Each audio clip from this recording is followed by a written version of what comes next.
Dá um sorriso para essa pessoa que está perto de você. Diga bom dia. Que Deus te abençoe. Podem todos se assentar em nome de Jesus. Eu gostaria que você já pegasse a sua Bíblia e abrisse no Evangelho de João, capítulo 2. Evangelho de João, capítulo 2, é o início da nossa mensagem de hoje. Nós vamos aprender sobre as bodas de Caná da Galileia. João, capítulo 2, versículo de número 1.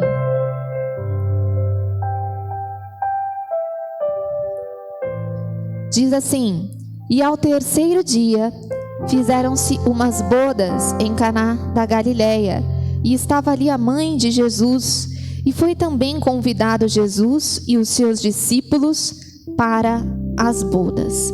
Então olha só, Jesus, ele havia sido convidado para as bodas. Sabe por quê? Muitas vezes as coisas, elas deixam de dar certo na vida de alguém, porque elas se esquecem de convidar Jesus para algo. É preciso convidar Jesus nos seus negócios. É preciso convidar Jesus para entrar nos teus relacionamentos.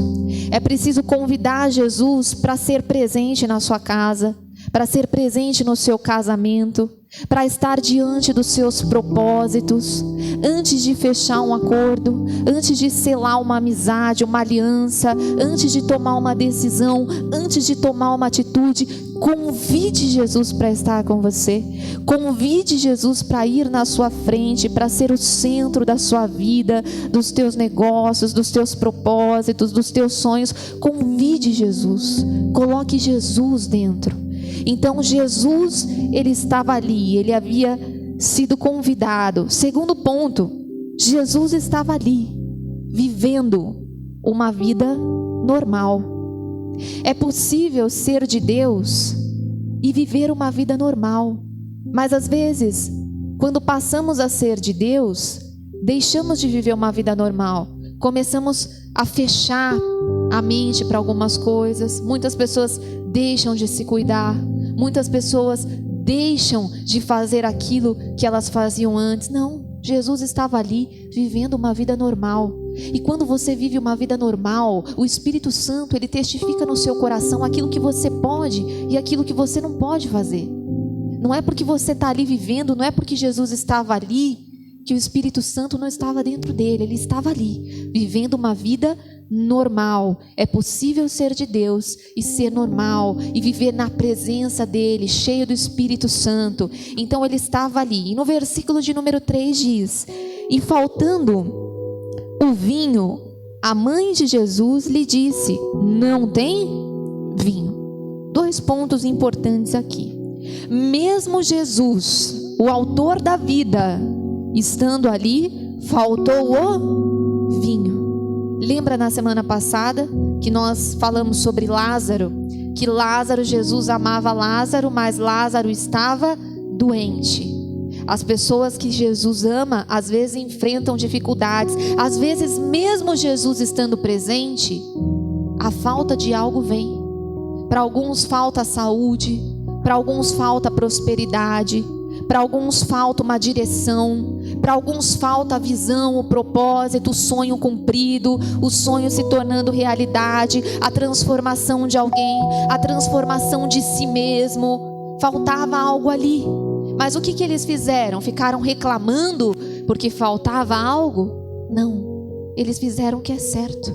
Ela foi até Jesus. Filipenses 4,19 diz que o nosso Deus, ele é poderoso para suprir aquilo que nos falta. Quando você tiver falta de algo, peça para Deus, peça para Jesus. Se te faltar algo, não reclame, não murmure. Vá até aquele que pode suprir a tua falta, a alegria que está te faltando, a felicidade que está te faltando, a saúde, o brilho, o sonho que está te faltando. Jesus, ele é poderoso para suprir. Ele é o único que pode suprir. Então, eles foram até Jesus. E o versículo de número 4 diz: e disse-lhe Jesus: mulher, que tenho eu contigo? Ainda não é chegada a minha hora. Olha o que Jesus estava dizendo. Ainda não é chegada a minha hora. Sabe por que Jesus ele disse isso?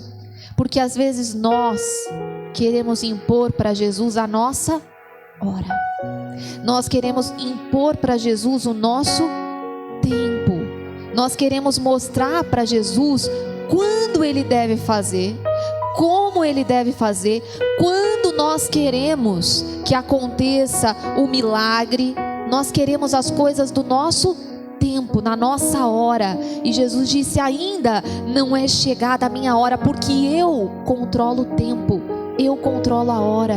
Jesus controla o seu tempo, Ele controla a sua hora. E eu vou te dizer uma coisa: Ele nunca chega atrasado, mas Ele também não vai chegar adiantado. Sabe por quê? Porque existem bênçãos que Ele está te preparando. Diga: existem bênçãos que Ele está me preparando. E por isso Ele vai chegar na hora certa, no tempo certo, no momento certo na sua vida. Ele disse: vai chegar a hora, vai chegar a hora. E o versículo de número 5 diz: e sua mãe disse aos serventes: fazei tudo quanto ele vos disser. Ela disse um princípio básico aqui, um princípio que nós temos que entender para que as coisas deem certo. Ela disse: fazei tudo, tudo, tudo é tudo. Às vezes nós queremos fazer aquilo que Deus nos diz pela metade, pelo meio. Jesus disse: amai os vossos inimigos e orai por aqueles que vos perseguem. Mas nós usamos pela metade. Aquela pessoa me fez mal, não é assim, não é desse jeito. É tudo o que Ele vos disser.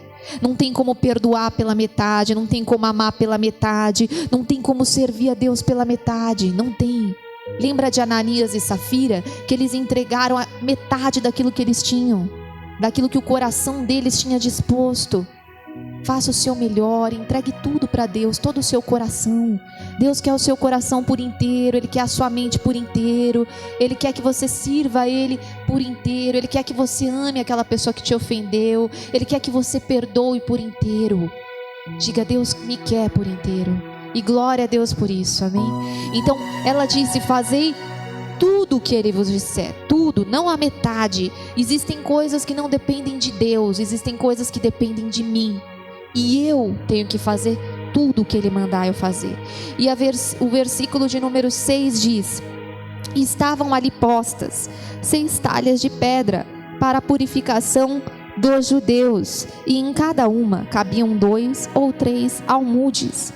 E disse-lhe Jesus: enchei essas talhas. E encheram-nas até em cima. E disse-lhes: tirai agora e levai ao mestre Sala. E levaram. Então olha só o jeito que Jesus operou o milagre. Estavam ali as talhas da purificação. Jesus então mandou encher aquelas talhas até em cima, as 6 talhas, e ali a água foi transformada em vinho. Não era mais fácil Jesus fazer como Ele fez com Lázaro, que nós aprendemos a semana passada? Lázaro, vem para fora, água, transforma em vinho. Era. Mas por que Jesus ordenou, teve todo aquele procedimento, todo aquele modo: encha as talhas até em cima, leve ao mestre Sala? Porque as coisas não acontecem do modo como nós queremos, mas do jeito dele. Ele quis mostrar que todas as coisas acontecem da forma como Ele quer que aconteça. É do jeito dele, não é do meu jeito. Não é do jeito que eu acho que é mais fácil, não é do jeito que eu acho que é menos complicado. É Deus que vai falar o modo de as coisas acontecerem. Eu posso até fazer planos, o coração do homem pode fazer planos, mas a resposta, ela vem dos lábios do Senhor. Ele tem o tempo certo e Ele tem o jeito certo de fazer a coisa. Olha o que diz Eclesiastes, deixa marcado aqui, capítulo 8, versículo de número 5. Eclesiastes, capítulo 8, versículo de número 5. Eclesiastes, capítulo 8, versículo de número 5. Olha o que diz: quem guardar o mandamento não experimentará nenhum mal, e o coração do sábio saberá o tempo e o modo. Versículo 6: porque para todo propósito há tempo e modo, porquanto é mal é mau, o mal do homem é grande sobre ele.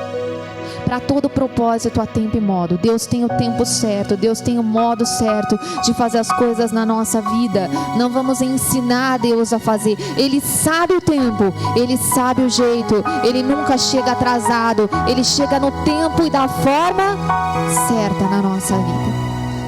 Volta lá em João capítulo 2 e no versículo de número 9 diz o seguinte: e logo que o mestre Sala provou a água feita vinho, não sabendo de onde viera, se bem que o sabiam os serventes que tinham tirado a água, chamou o mestre Sala ao esposo e disse-lhe: todo homem põe primeiro o vinho bom, e quando já tem bebido bem, então o inferior, mas tu guardaste até agora o bom vinho. O mestre Sala era o mestre que coordenava a cerimônia. Hoje isso é comum em casamento, ter um organizador da festa, um organizador da cerimônia. Em toda festa, normalmente, que as pessoas contratam, tem. E o mestre Sala estava ali e ele disse pro noivo o seguinte: olha, as pessoas elas costumam usar o bom vinho no começo e aquilo que é inferior vem depois. Aquilo que é inferior vem depois. Isso retrata aquilo que acontece no nosso coração hoje. O que acontece no nosso coração hoje? Quando você ouve a palavra de Deus, você tem dentro de você o bom vinho. Você tem, Deus coloca dentro do teu coração o bom vinho. Nessa manhã, Deus está colocando dentro de você o bom vinho. Mas sabe o que acontece? Às vezes, o que é inferior tenta entrar depois do nosso coração. Você tem dentro de você o bom vinho, mas aí o que é inferior, a dúvida, vai tentar entrar. Quando você for chacoalhado pelo barco, e às vezes o barco chacoalha, vai tentar entrar a dúvida, a raiva, a incredulidade, a chateação, a mágoa de alguém, a raiva de alguém, a tristeza, a decepção por causa de alguém, a ansiedade, os maus pensamentos, os maus sentimentos. Às vezes, quando somos chacoalhados, o bom vinho é derramado e aquilo que é inferior vai entrando depois. Deus não quer que isso aconteça no nosso coração. A palavra tem que ficar guardada, o bom vinho. O mestre Sala diz aqui, a palavra diz: você tem que guardar o bom vinho até agora. Guarde o bom vinho no seu coração. Se você for chacoalhado pela vida, e às vezes a vida chacoalha mesmo, às vezes as pessoas chacoalham mesmo, não deixe o bom vinho cair de você. Não dê lugar ao que é inferior no seu coração. Não deixe a raiva entrar, não deixe a mentira entrar, o medo entrar, a depressão entrar, a angústia entrar, a incredulidade entrar. Mantenha o bom vinho no seu coração. Diga: eu vou manter o bom vinho no meu coração, ainda que a vida me chacoalhe. Amém? Guarde o bom vinho no seu coração. Então Jesus disse: aquilo que é inferior não vai dominar você. Guarde o bom vinho. E no versículo de número 11 diz: Jesus principiou assim em Caná da Galileia os seus sinais e manifestou a sua glória, e os seus discípulos creram nele. Diga: Jesus principiou. Isso é a resposta para você hoje. Deus te trouxe aqui hoje e Ele está dando uma resposta para você que está aqui. O que você está vivendo hoje é apenas o princípio de algo grande que Deus vai fazer na sua vida. Diga: é apenas o princípio de algo grande que Deus vai fazer na sua vida. Se você crer nele, se você colocar ele nos seus negócios, se você fizer tudo o que ele te disser, se você guardar o bom vinho no seu coração, isso vai ser o princípio de grandes coisas. Diga: eu creio. Levante as suas mãos aos céus e peça para ele queimar dentro de você o bom vinho, porque grandes coisas vão acontecer. Oh, aleluia, aleluia, aleluia, aleluia, Jesus. Oh, aleluia, Deus. Precisamos de ti. Vem, Jesus, vem.